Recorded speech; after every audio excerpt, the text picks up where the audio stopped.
buenos días, ¿cómo Buenos estás? días, Abraham, ¿cómo estás? Hola a todas las personas que nos estén viendo y bienvenidos al podcast La Llave. Em, ¿Quieres platicar un poco de cómo nos surgió esta idea? Bueno, esta idea surgió por el aspecto que nosotros habíamos visto más o menos de que de repente en la sociedad hace falta como esta, estos medios que generen conciencia, como salir de los medios com- comunes del día a día que tienen tendencias claras hacia ciertas ideologías, a veces hasta políticas, diría yo, ¿no?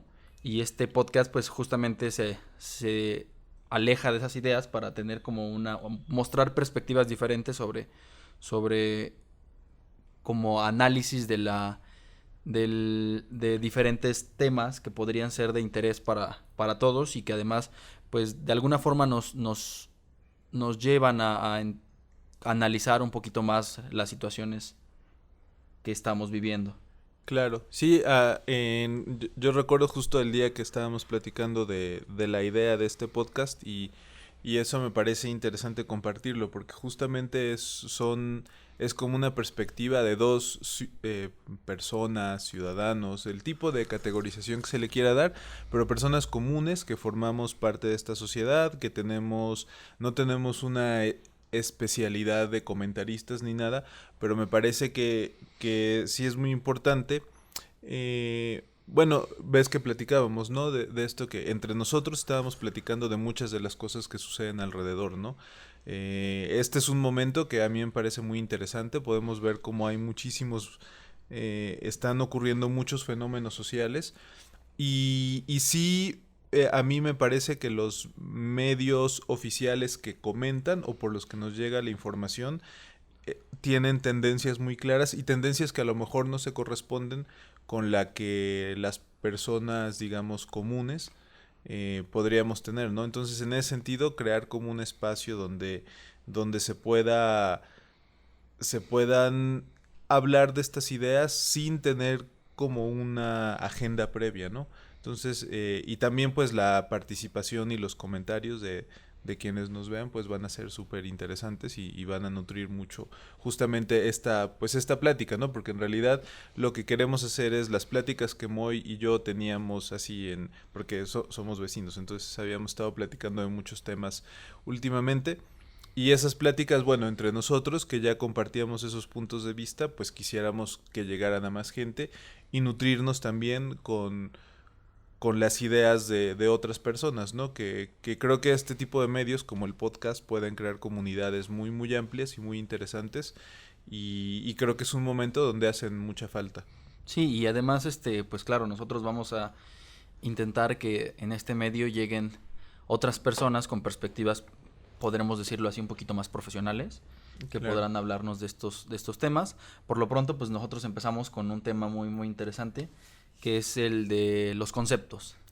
Sí, pues una de las cosas que hemos estado platicando es em, bueno, tal vez convendría empezar con es un cuento que es común a muchas culturas, en la cultura sufí, las culturas orientales, este rey que le pide dependiendo de la versión, hay una donde le pide a un grupo de ciegos, hay otra que es un cuarto oscuro, que vayan y empiecen a describir un elefante. Ellos no saben que es un elefante y están ya sea ciegos o a oscuras, ¿no? Entonces cada uno va con el elefante y empieza a tomar, uno está como sintiendo la pata del elefante y entonces piensa que es un tronco, ¿no? Otro está sintiendo la oreja y piensa que es un abanico, otro la trompa, piensa que es una manguera, es decir, cada uno tiene una visión muy, muy parcial y además es la visión táctil, ¿no? Porque no pueden verla. Entonces cada uno llega y dice una cosa totalmente distinta a lo que es el elefante, pero además muy separada. Y ese creo que es una muy buena ilustración de lo que los conceptos pueden hacer en la vida cotidiana, ¿no? Es decir, desde luego son herramientas muy útiles, pero son maneras muy parciales de comunicar una realidad o una percepción interna en la que nosotros pues lo que percibimos un pedacito de esa realidad y luego tenemos que de alguna manera ir como quitándole cositas a esa percepción o ir limando cositas de esa percepción que son las que podemos comunicar a través de las palabras, por ejemplo, en el caso de que hablamos de palabras. Entonces, pues como que siento que es importante recordar a veces que que los conceptos, por muy útiles que sean, siempre son pedacitos de realidad, y son además pedacitos de realidad que solamente pueden ser, o sea, que cuando uno los expresa, también tiene uno que como ir limando, ¿no? Yo creo que a lo mejor aquí me gustaría utilizar un ejemplo que nosotros conocemos bien, como el de la escritura musical, ¿no? Los dos somos músicos, o sea, como tenemos la orientación de profesional de música, entonces para nosotros es muy fácil ver cómo la partitura no es la música, ¿no? O sea, realmente es solamente una escritura, pero es una manera de comprimir una idea, de transmitirla, de permitir que alguien más pueda acceder a ella, pero la música es mucho más que lo que está en la partitura, ¿no? Sí, además ahorita como mencionabas el cuento me vino a la memoria otro cuento muy conocido y que tiene justamente que ver cómo el mensaje siempre está contaminado por el emisor. Quien da el mensaje normalmente tiene a atender esa particularidad de que las personas tendemos a dar un significado a partir de quién te está diciendo el mensaje, ¿no? Por ejemplo, este cuento, el vestido del rey, donde el rey llegan unos tipos a ofrecerle un vestido al rey. Claro, estos tipos eran unos viles estafadores que no Ajá. tenían ninguna perspectiva de dar de verdad un servicio. Ajá. El rey, pero le dicen es un vestido mágico.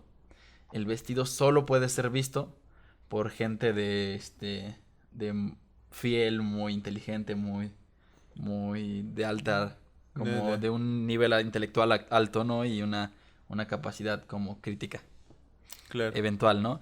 Y obviamente cuando hacen como que le están poniendo la ropa al rey, el rey, para no verse ignorante, finge que que está viendo que está viendo el vestido, ¿no? pero el rey está completamente desnudo, ¿no? Nah. Y manda a preguntar a sus sirvientes cómo se ve, ¿no? Y los sirvientes, por no querer ser parte de esta ignorancia, pues dicen que se ve genial. Uh-huh. Bueno, total que salen a desfilar con el vestido para lucirlo ante el pueblo. Y el rey, va completamente desnudo, ¿no? Y toda la gente finge ver un vestido por el hecho de no caer en esta idea de que de que quienes no lo pueden de ver, que no lo puedan algo, ver, sí, claro. algo vislumbra, ¿no? Y total que al final un niño, sin estas concepciones de conceptos como todos lo son, Ajá. el niño al final grita, pero el rey está desnudo, y todos empiezan a burlar, y entonces al rey cae en cuenta y nota que era una estafa, que ¿no? era una estafa, ¿no? Sí. Que es justamente donde vienen Claro. estas ideas de construcción de conceptos que hasta dónde nos llevan, ¿no? Claro, pues este ejemplo está muy bueno porque, y afortunadamente en este cuento, alguien, o sea, el niño, que tal vez es quien menos esté como imbuido de estos conceptos, logra darse cuenta y los estafadores caen, ¿no? El problema, creo que, por ejemplo, en nuestra sociedad se ha hecho muy complejo porque hemos tendido a tomar los conceptos como si fueran la realidad misma, ¿no? Entonces empezamos uno de los ejemplos más claros que bueno, ahora a mí en estos tiempos me parece increíblemente evidente, es que asumimos que hay un discurso construido como el de la ciencia, que es un discurso que ya, o sea, no lo cuestionamos. Sí es científico y podemos ver así en un montón de cosas, ¿no? Estudios que dicen tal cosa y entonces se tiene que considerar verdadero, ¿no? Si tal autoridad científica dice lo que sea, lo consideramos, o sea, se vuelve un discurso como muy importante. Y bueno, hay un texto, ¿no? de Foucault que es muy interesante, que se llama El orden del discurso, que es un texto. Ahora no hay que revisar exactamente la fecha de cuándo hizo esta. Fue una lección inaugural para un curso que él dio. Me parece que por ahí de los 70s, ¿no? A principios de los 70s, pero eso lo revisaremos y lo pondremos. Sí, igual eso se queda Ajá. aquí, lo van a poder ver en la descripción, entonces. Sí, sí. No. Sí, habrá citas y todo, pero en este texto él justamente lo que analiza es cómo los discursos, o sea, todos los discursos que se van generando son discursos que tienen condiciones muy particulares para su construcción y que estas condiciones no necesariamente son, o sea, creemos que el discurso o que hablar de algo es tratar de minimizar el espacio entre la cosa de la que estamos hablando y lo que se dice, ¿no?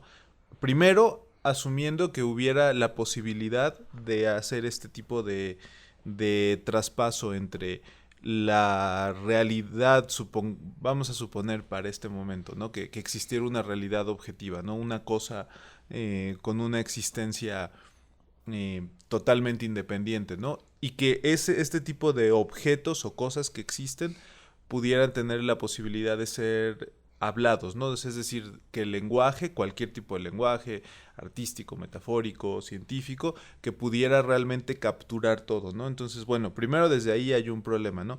Pero Foucault también en este texto analiza cómo este tipo de discursos en realidad son construcciones históricas y obedecen a muchos tipos de condiciones. A mí una de las que más me llama la atención que él plantea acá es esta idea del discurso verdadero, ¿no? Que el discurso verdadero no quiere decir que haya un discurso que objetivamente o de manera autónoma sea más transparente en esta relación entre el objeto y lo que se habla, sino que en algún momento histórico se empiezan a construir objetos que son susceptibles de ser considerados verdaderos, sujetos que tienen como las calificaciones necesarias para observar estos objetos y una serie de procedimientos que se consideran los procedimientos adecuados para darle el carácter verdadero. Y así es como se construye la idea de verdad. Pero esta idea de verdad ha cambiado durante mucho, o sea, en diferentes sociedades, en diferentes épocas, no es la misma, ¿no? En algún momento la verdad era la palabra del profeta, en algún otro momento la verdad era la palabra de la religión, el discurso religioso, y yo me aventuraría a decir que estamos en un momento donde la verdad se considera el discurso científico, pero esa es una construcción histórica, es una construcción, o sea, el discurso científico ha determinado objetos, sujetos y procedimientos para verificar, y verificar en el sentido más activo de la palabra, ¿no? Es decir, no verificar como algo pasivo donde uno puede ver esta transparencia y decir, esto es verdad, sino más bien verificar como darle valor de verdad, ¿no? Entonces, eso que hace Foucault en este texto me parece muy interesante y que sería bueno recordar porque de repente nos movemos y nos dejamos llevar por esta idea de que si hay un discurso que lo avale, ya esa es como la única verdad posible, aunque a lo mejor es solamente un tipo de discurso que puede ser muy bueno, desde luego, puede ser muy eficaz, puede ser una herramienta muy buena, pero no es la única posible y creo que es muy importante recordar que la construcción de lo verdadero es una construcción histórica y está condicionada, ¿no?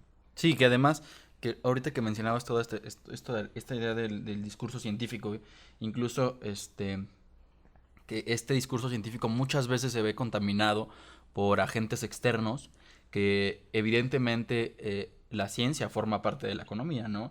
Claro. Pensar que esto no se puede contaminar por inversionistas o grandes empresarios es un poco ridículo, ¿no? Tan es así que el hecho Peter Gosnier en su libro Psicofármacos que matan y denegación organizada nos narra una perspectiva muy interesante que es muy fácil de comprobar, pero él la narra y por supuesto que cualquiera puede googlearla y encontrar en internet que esta idea que platica él es muy, muy, muy certera, ¿no?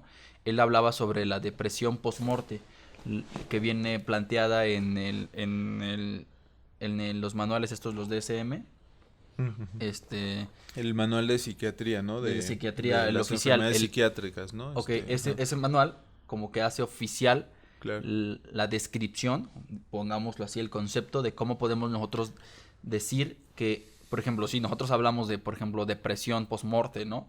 Es muy, muy amplio pensar, pues, que, cuáles son los factores que podrían construir esa, esa palabra, ¿no? Darle un Claro, concepto, sí, darle una sí. definición. Y por supuesto, el manual DSM-3 planteaba que un familiar podía, una persona podría ser acreedor a este diagnóstico que tiene depresión postmorte, que en el DSM-3, estoy hablándote de por ahí del 1985, ¿no? Una cosa Ajá. así. El, el, en- Pasando 2 años después de la muerte del familiar y no habiendo una superación. Podría sonar razonable, ¿no? Pero para el DSM-4, que es por ahí del 1994, Ajá. el, el, el concepto cambia, ¿no? Ahora son 8 meses.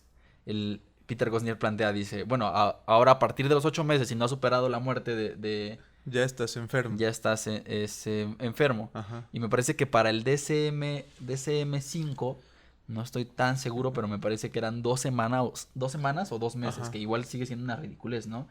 Después de 2 semanas o 2 meses, el, el paciente puede considerarse Enfermo enfermo, de depresión. psiquiátricamente Ajá. enfermo, por este concepto construido, Ya. por supuesto, y Peter Gosnier lo dice explícitamente, por supuesto, construido por las Ajá. farmacéuticas que se benefician con estas ideas. Y aquí la idea científica se ve completamente contaminada y estamos siendo parte de Claro. un engaño social en el que nos dicen, bueno, científicamente el término de depresión postmorte se clasifica como una enfermedad psiquiátrica que además es acreedor a un psicofármaco. Aún, ajá, exacto, sí, no, pues esto de la depresión, yo creo que es un tema, hasta debería ser como, podría ser tema de un podcast si pudiéramos invitar a gente con mucha más experiencia y todo, pero de entrada a mí como persona, o sea, humanamente, siento que decirme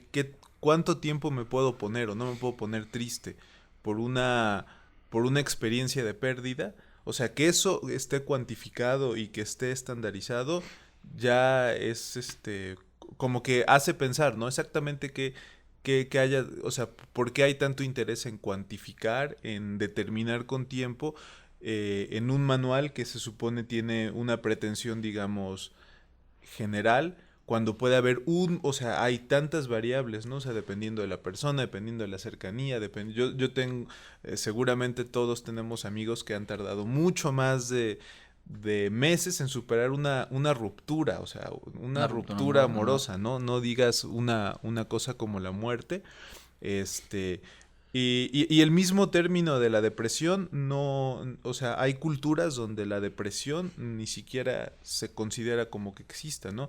Y si uno revisa todo lo que mete uno en la depresión, es bastante chistoso, ¿no? Porque parecería que cualquier aflicción emocional se puede dejar en un cuadro depresivo, ¿no? Pero más allá, o sea, es la aflicción emocional y pensar que se puede tratar con un fármaco, desde luego, o sea, creo que todos conocemos el argumento de todos los procesos neurofisiológicos que ocurren y todo, pero siempre valdría la pena preguntarse si estos procesos neurofisiológicos no son consecuencias en lugar de causas, ¿no? Pero bueno, a mí me Ujú. gustaría ahora mencionar un poco que incluso en el mundo interno de la ciencia hay mucho debate desde hace mucho tiempo sobre qué tanto la ciencia, o sea, eh, qué, qué, qué tanto o sea, los mismos científicos han estado discutiendo mucho acerca de cómo es un discurso construido y cómo este discurso, mientras un texto que yo he estado,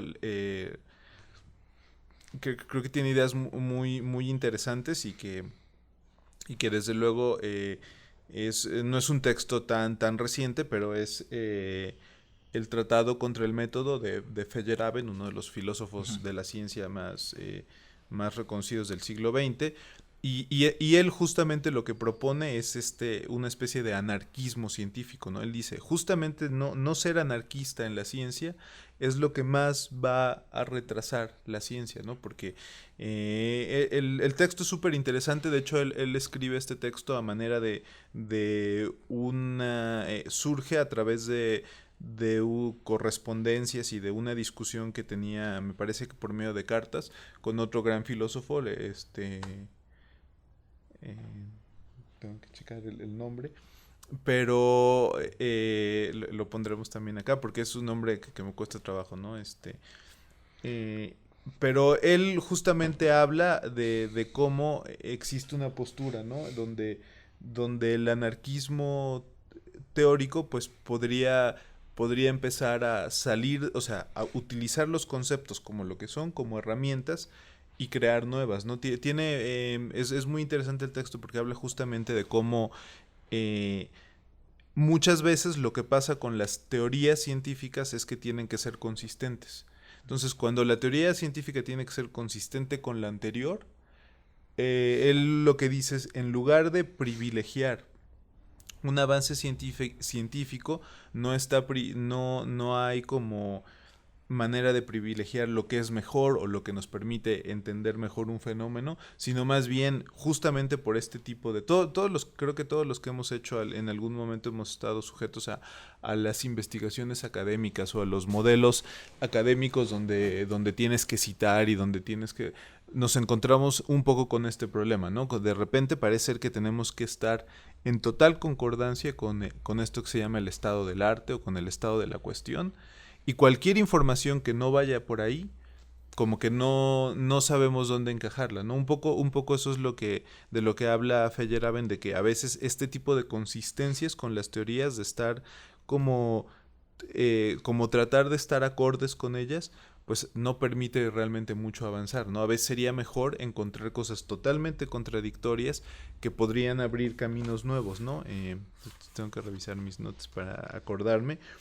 Pero sí, justamente, y habla como en la práctica, o sea, literalmente dice como muchos metodólogos científicos, al hacer los experimentos, o sea, justamente para lograr meterlos en todo el sistema, porque es también un sistema, como tú decías, ¿no? Es un sistema que tiene implicaciones sociales, políticas, económicas y todo. Ellos tienen que repetir declaraciones que ya han venido para poder tener derecho al habla en este tipo de espacios, ¿no? Y justamente este tipo de prácticas no son tal cual no necesariamente obedecen al estudio como desinteresado de un fenómeno, sino más bien a tratar de cumplir con las pautas ya establecidas por digamos, una sociedad científica, ¿no? Que además se ve siempre contaminada por la cuestión política, ¿no? Y que eso Claro. es súper, súper peligroso. Por ejemplo, regresando un poquito al tema de lo que dijo Peter Gosnier, con estas ideas de hablar de meter conceptos que definan enfermedades psiquiátricas, podrían parecer lejano a entender y pensaríamos, bueno, ¿esto qué daño hace a la sociedad que alguien pueda tomar un psicofármaco que supuestamente ayuda al mejoramiento de un síntoma, Claro. llamámoslo así, emocional? Y nosotros como mexicanos al menos lo vemos lejano, ¿no? Lo vemos lejano en la perspectiva de que, bueno, pero que alguien pueda tomar un psicofármaco en realidad podría ser benéfico, ¿no? Porque podrías como ayudar a superar esta etapa con psicofármacos que supuestamente tienen efectos benéficos en la Ajá. salud, ¿no? Pero no hay que olvidar el contexto mundial, pues incluso Peter Gosnier planteaba, ¿no? Bueno, el problema no solo es que se adelante, el problema es que hay países donde hay leyes que implican que el hecho de que tú seas diagnosticado con un trastorno psiquiátrico, estás Claro. obligado a consumir psicofármacos. Incluso la gente que está internada en hospitales psiquiátricos, que en cualquier momento pueden diagnosticarle algo, un trastorno extra, o le llaman trastornos conmórbidos, trastornos que se Ujú. presentan en más de una, o sea, más de un trastorno en una persona, y entonces obligarlos a consumir psicofármacos. Y entonces el concepto vendría a ser parte de una cuestión política para doblegar a ciertas personas, que termina siendo súper peligroso, pero por Claro, no conocer el contexto social en el que se desenvuelven diferentes países, vemos a veces lejano el hecho de que nosotros podamos llegar a caer en eso, cuando la política jamás ha funcionado en beneficio de la sociedad, ¿no? Y la política, desde donde se quiera ver, desde la política este, del Estado y la política de las farmacéuticas, ¿no? En formar parte de que la política del Estado supuestamente es para el bien de claro. la comunidad, y la política de las farmacéuticas es para el bien de Sí, desde de la luego. salud. Pero ¿y la política de la ciencia a quién sirve? Sería la pregunta, ¿no? Claro, y hay yo creo que uno de los grandes sombras que han estado cubriendo prácticamente el espectro de, ¿cómo le podríamos decir? De actividades, ya sea de la política, de la economía, de la gestión de subjetividades, como se dice ahora, es que hay marcados intereses económicos, ¿no? Es decir, la economía, a pesar de que, o sea, pensamos, ¿no? Que la idea tradicional es pensar que el poder está en el Estado, ¿no? El poder es político solamente. Pero yo creo que si vemos con un poquito más de cuidado, un poquito más allá, nos podemos dar cuenta que en realidad el poder, incluso yo pensaría que hasta, a lo mejor es un poco aventurada y le falta como realmente analizar muchos aspectos, pero yo creo que sí hay un poder económico que incluso puede estar atrás de los poderes políticos, ¿no? Un poder económico que de alguna manera no va a escapar a las técnicas de la publicidad, ¿no? O sea, no va a venderte también las cosas como te venden un producto, o sea, así como te venden un coche, así como te venden ciertos productos, así también el riesgo es que así también te quieran vender medicamentos, políticas, ideologías, porque, es decir, diciéndote lo que quieren que tú sepas para que lo consumas, para que lo quieras tener, para que lo quieras actualizar en el sentido, o sea, es decir, de actualizar este tipo de ideologías o actualizar este tipo de identidades y que pueden tener mucho de este tipo de estrategias publicitarias que sabemos, no, o sea, cuando te venden el producto nunca te dicen que es solamente un producto y que el producto no es la solución a nada, ¿no? O sea, porque a lo mejor eso no vende tanto, ¿no? O sea, cuando te venden el producto te hacen aparecer que es mucho más que solo el producto, ¿no? Los coches, ¿no? Uno, o sea, a mí me sorprende cómo te pueden vender un coche para una persona. Aquí junto hay un ejemplo, ¿no? O sea, es para que viaje una persona te venden una camioneta, ¿no? Entonces, no, por donde se le vea es súper chistoso, pero claro, hay mucho más, o sea, te venden la idea de la camioneta, te venden, ¿no? En la música lo vemos también, ¿no? O sea,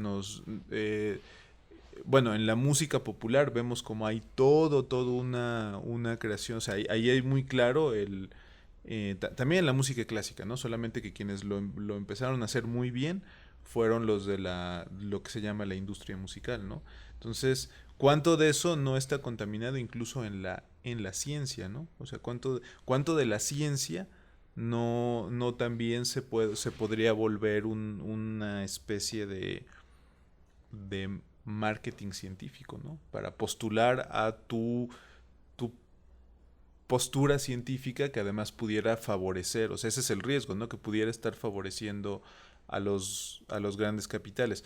Hay por ahí un texto de José Luis Brea, un teórico del arte español, que me parece murió hace no mucho, ese dato hay que checarlo también, Pero bueno, él escribió mucho acerca del net art y todo esto, y justamente decía que uno de los problemas es cuando se habían fusionado la esfera de la producción simbólica con la económica, porque el riesgo de que quedara en manos de los operadores económicos era gigantesco, ¿no? Porque ellos lo que quieren, o sea, el operador económico lo que necesita es que caiga más, ¿no? O sea, es que se consuma más, lo que se consuma más fácil, lo que pueda ser más fácil de que lo cache uno y o sea, de que lo quieras y no necesariamente, o sea, y las producciones simbólicas tienen un poder grandísimo, ¿no? O sea, construyen identidades, reflejan, pero también construyen identidades, ¿no?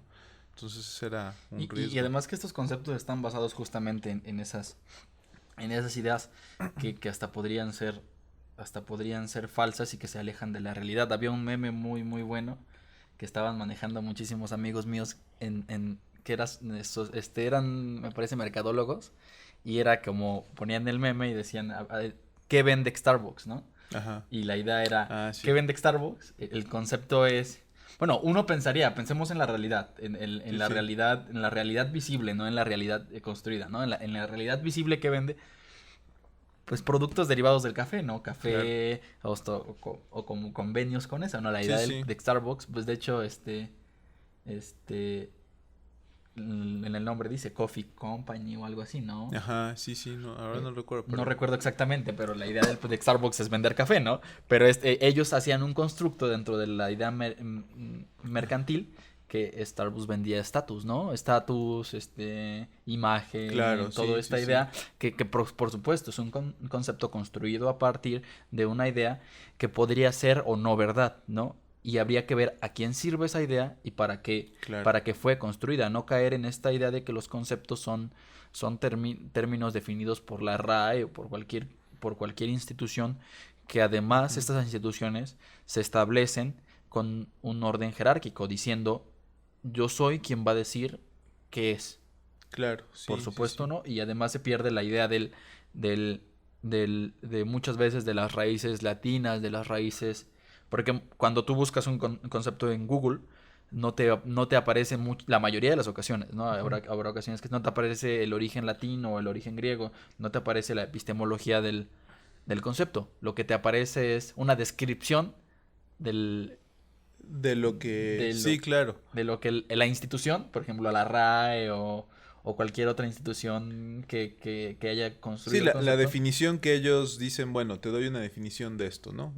De lo que ellos consideran que puede ser útil, ¿no? que puede ser muy Ajá. benéfico Sí, sí, sí. en cuestiones meramente académicas, Claro. pero en cuestiones meramente reales, yo no fui a comprar estatus a Starbucks, fui a comprar Sí, ¿no? un café. El ejemplo de Starbucks es muy bueno porque, o sea, te venden café, pero se volvió un fenómeno, o sea, digo, pues sí, ni modo, hay que decirlo, pero por lo menos aquí en un cierto sector de la comunidad poblana se volvió o sea, yo recuerdo hace años cuando llegó el primer Starbucks y la gente, o sea, era realmente o sea, el decir, aparte había un orgullo en decir es que o sea, yo ya conocía ese café antes de que llegara, era como motivo de orgullo, ¿no?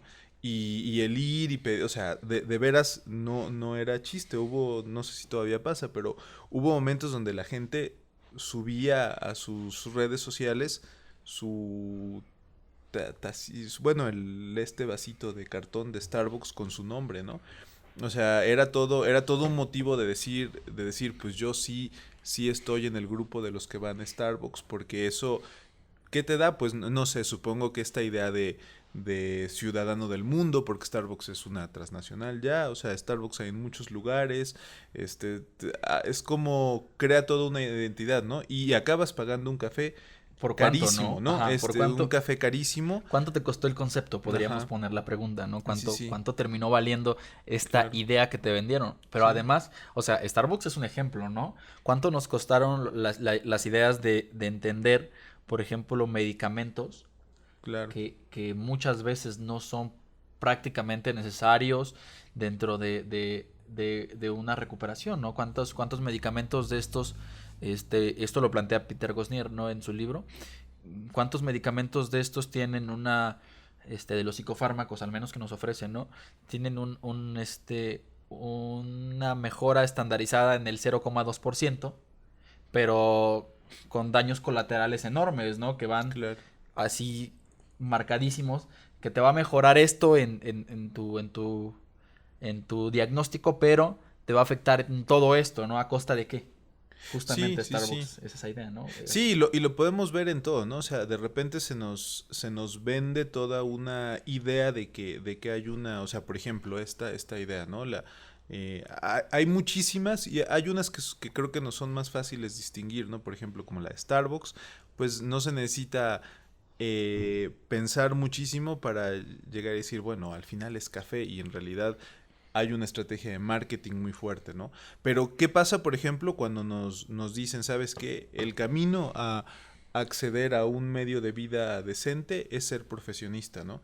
De repente no estamos, o sea, es ilusorio, de hecho, si uno piensa, imagínense una sociedad donde todos tuviéramos un título universitario y todos quisiéramos ejercer ese título universitario, se va a caer la sociedad, o sea, hay muchos otros trabajos que permiten que la sociedad funcione, que son increíblemente necesarios. Yo creo que estos tiempos han mostrado que hay unos que son todavía más necesarios que otros y no todos, o sea, y los títulos universitarios habría que repensar qué tan útiles son en la sociedad. Pero de repente se vendió esta idea, ¿no? Y ya salen políticas como como pensar que el dar educación universitaria a toda la población es lo que va a permitir crecimiento económico o una buena mejora, cuando en realidad o sea, ¿qué vas a hacer si tienes todo mundo con un título universitario, ¿no? Ese ya es otro problema. Pero a mí me gustaría dar una cita de Feyerabend. Ya revisé, la correspondencia era con Imre Lakatos, otro filósofo de la ciencia, porque creo que la ciencia es el que más el que más nos es difícil, o sea, es cuando alguien cuestiona la ciencia o cuando alguien quiere cuestionar el discurso científico, casi hoy puede ser uno tachado de hereje, ¿no? A mí me llama mucho la atención, por ejemplo, Satanizado y crucificado, ¿no? sí, sí, sí, o sea, ahora se instauró, pues sí, ni modo, va a ser un adelanto, pero se instauró esta idea de decir covidiotas a cualquier persona que de repente diga, ¿qué onda con lo que está? O sea, ¿qué onda con esto? Y eso es, o sea, siento que es como dar una cosa así de decir, como si fueras hereje, ¿no? Y hay tal como fe en el discurso científico. El discurso científico ha sido, yo creo que, una cosa muy buena. Ha permitido un desarrollo. O sea, sí hay muchísimas ventajas o sea, la ciencia, la tecnología, desde luego que han contribuido también a ciertos niveles de bienestar, pero no quiere decir que sean la transmisión de la verdad, ¿no? Entonces, me gustaría compartir esta cita súper cortita con la que termina el argumento el tratado contra el método de Feyerabend, donde justamente de lo que habla es como esto, ¿no? Que la ciencia no es más que una construcción y que, según Feyerabend, se ha hecho casi dogmática, ¿no? Entonces dice, así pues, la ciencia es mucho más semejante al mito de lo que cualquier filosofía científica está dispuesta a reconocer. La ciencia constituye una de las muchas formas de pensamiento desarrolladas por el hombre, pero no necesariamente la mejor.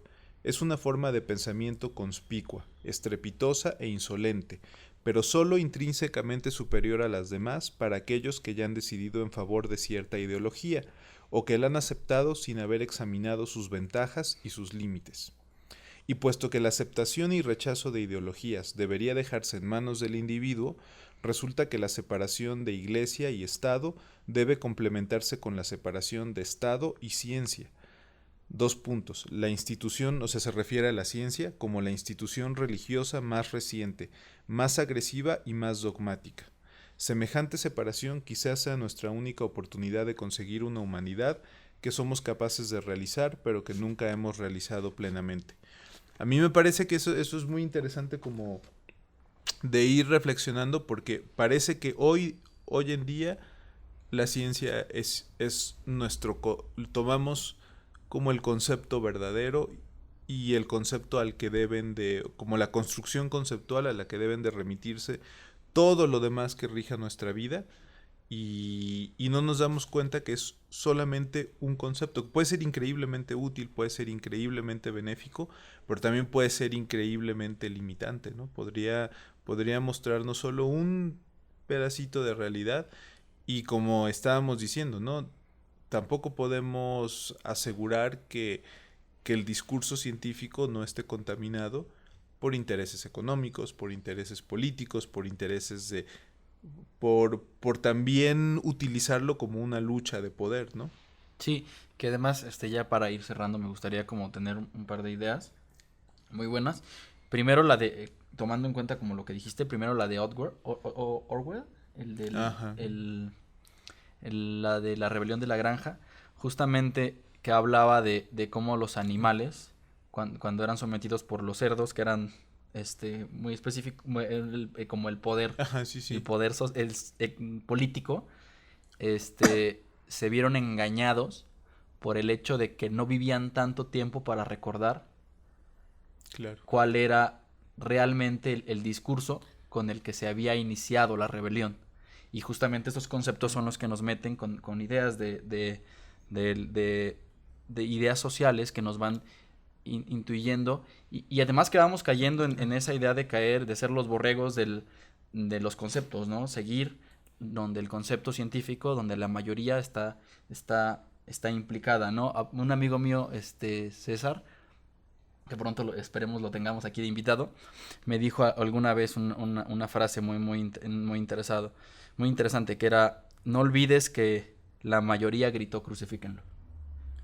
Y esa idea siempre termina siendo como Claro. perspectiva de vida, ¿no? Ver dónde está la mayoría y cuestionar por qué está la mayoría ahí, ¿no? Si Sí, de verdad claro. está por principios Sí, o, sí, sí, que es lo o que... cayó en una trampa. Claro, sí, siempre no es garantía, y yo creo que, bueno, se está acabando el café también, entonces tendremos Tenemos que que cerrar. terminar, pero no, nos gustaría mucho tener como retroalimentación, o sea, como muchos comentarios acerca de esto, como saber qué piensan, enriquecer. Vamos a tratar de poner las fuentes ahí para revisar, para que puedan también revisar los textos, puedan revisar las ideas que hemos compartido. Y bueno, hay por ahí redes sociales donde estaremos o sea, nos gustaría mucho tener comentarios, porque pues la idea es que se vaya creando una comunidad digital. Realmente estas posibilidades tecnológicas son fantásticas, ¿no? Pueden dar muchísima... hay gente que puede ser un poco decir, no, es que se están utilizando, justamente es parte de utilizar estas ideologías, estas tecnologías que están, bueno, son herramientas, ¿no? No pueden ser usadas de manera muy benéfica si sabemos usarlas, en lugar de permitir que nos usen, ¿no? Entonces creo que nos gustaría mucho tener como retroalimentación, tener comentarios para ir enriqueciendo las ideas que vayamos presentando acá, y pues Ir nada. cerrando, ¿no? Igual, Ajá. sí, tenemos redes sociales.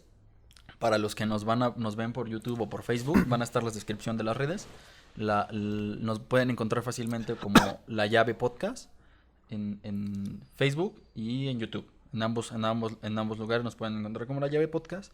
Y los que nos ven en Spotify, igual estaremos más o menos... Bueno, para que nos puedan buscar con esos Ajá. nombres, y no los que nos ven en cualquier otra red, pues están Ajá. están Instagram. aquí, van a estar los enlaces para que Ajá, puedan ir sí. directamente a las redes y puedan seguir un poquito del enfoque. Bueno, ya cerrando, quisiera yo agradecer a Carla, que nos hizo el diseño del logo que Del logo. estamos utilizando, que quedó, me parece que genial. Muchas Y gracias, Carla. y seguiremos, aquí también va a estar su red social para que puedan seguir su trabajo. Ella hace diseños digitales que están súper padres. Y pues seguiríamos. Este tema da para más. Nos Sí, sí, quedamos, sí. nos quedamos Y cortos. De hecho, nos faltaron algunas claro. cosas para. Y los comentarios nos van a ayudar muchísimo. también si hay algo de lo que les gustaría como especialmente unirse a la charla, nos gustaría mucho saber con sus comentarios eso. Sí, próximamente tendremos más Ajá. transmisiones ya directamente en vivo para estarlos leyendo en esta en esto y poder compartir como unas ideas un poquito más abiertas para Claro. todos y para que nos critiquen Sí, sí, sí, o claro. nos mienten la madre Todos los comentarios si son lo... bienvenidos. Todos. Pues muchas gracias. Nos vemos en el próximo. Nos vemos. Chao.